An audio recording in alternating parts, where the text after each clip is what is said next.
One of the things I really like about our students is that they are independent thinkers. So many of them. These clubs all exist because that's what they wanted to do, and they made it happen. What about funding? So the school actually does a very good job of funding the teams, both through the undergraduate student government, USG. There's funding there. ThinkBox offers funding for some certain projects, different parts of the different teams. And then the Case Alumni Association, which is associated specifically with the Case of Engineering, is a big funder for all the schools, for all the teams. But they also all go out and get their own either funding or at least materials donated, services donated. Sometimes if we need to have something electroplated, we often get that donated from local companies. So it's also a good opportunity for the students to learn how to beg, I guess. No, to market themselves. Basically, they're offering sponsorship. So you know, if you donate something to our company, if you donate something to the team, your company logo goes on the car or on the robot when we're out at the competition. So it's a lot of fun. One thing we totally did not mention, this is a complete change of topic, if you will, was semester abroad. A lot of our students, well, I'm going to say a lot, but quite a few of our students do a semester abroad, choose to do a semester abroad, and that's great. It's a great opportunity for you to see, see some other part of the world. The one thing I would ask you to do is, if you're considering a semester abroad, is please talk to your advisor about it as early as you can.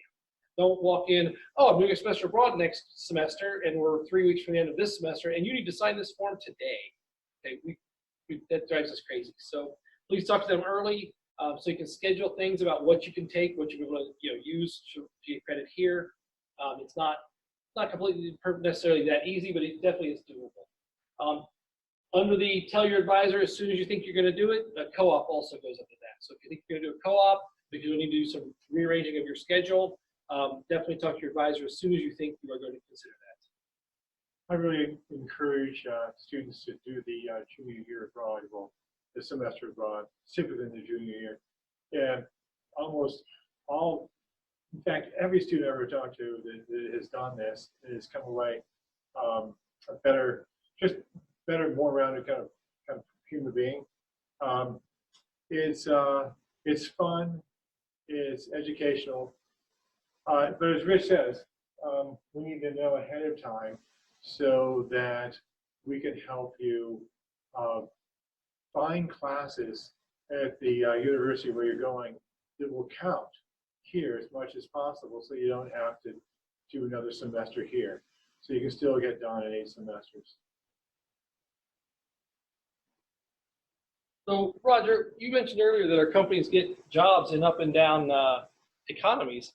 Where do they get jobs, though? I mean, I could get a job at McDonald's right now, probably if I wanted to. Possibly. But where do our graduates get jobs? No, we already talked about some of our graduates just decide to start their own companies, and that's one way to go. But mostly, they go off and work in all over the country. They get jobs in, well, we can start for this region, for example. We talked about NASA, so some of our students actually get jobs over there. Goodyear and Bridgestone are just down the way in Akron. There's Rockwell and Swagelock and Nordson. Rockwell's a company that does a lot of factory automation, so a lot of robotics and controls. Parker Hannifin also, they do everything. Parker Hannifin it's a giant company you've probably never heard of, but they do a lot of things involving, again, mechanical devices, hydraulics, things like that. Some of the giant earth movers are theirs, right? They make all the components, hydraulic components, for just about all of the big equipment like that, yeah. And then, of course, there are the car companies. We are Ford, GM, Chrysler, they hire here. And then there's aerospace companies. There's SpaceX. We have students that go to SpaceX. And then there's the defense contractors like Lockheed and others. Boeing, yeah. And then there's Wall Street. Yeah, some of our students actually get jobs on Wall Street and credit card companies. And you wonder why. And the answer is because here, not only do they learn engineering fundamentals, but they also learn how to solve problems. And if you know how to solve problems, engineering problems, you can also figure out how to solve personnel problems, financial problems.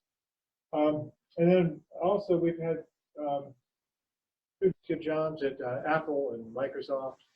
We actually had one of the first 10 employees at Microsoft.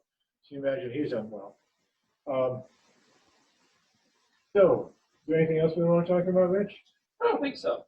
I mean, again, this is just a smattering of some of the companies some of the bigger companies. We also have students that end up at smaller companies. I know two that graduated a couple years ago. They both ended up in Boston at different robotics startups. So yeah, we actually 20 to 50 people in that company, not thousands. For years now, we've had two students at Boston Dynamics. They make the most exciting legged robots, the best legged robots in the world.